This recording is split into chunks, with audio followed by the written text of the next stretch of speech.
কেটে কুটে পরিষ্কার করে সখীরা দেখো পেঁপে আলু টমেটো ধনেপাতা দিয়ে জিরে বাটা একটু হালকা করে ধনে বাটা মানে একদম আঝালা। কালারটা কেমন হয়েছে, কেমন দেখতে হয়েছে বলো। মাগুর মাছের ঝোল আর এখানে করে নিয়েছি ভাত। তো এখানে আমিও একটু খাবো সখীরা। ও মা, এটা কি মাছ?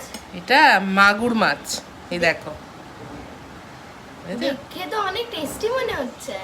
পেঁপে দিয়ে ঝোল করেছি, চলো ভাত খাও। অনেক টেস্টি রান্না করেছি। পুটপুটিকে এখন একটু অল্পই দেবো সখীরা, কারণ ওকে একটু আস্তে আস্তে খাওয়াতে হবে। প্রথম একটু অল্পই এখন কদিন দেব। এখানে সখীরা রাতের জন্য রাখলাম ওদের। আমিও নিয়েছি একটা, দেখো পেটে কত বড় বড় ডিম। হ্যাঁ দেখো পেটে ডিমও হয়েছে, জানা ছিল না, কাটতে গিয়ে দেখি কি ডিম পুরো।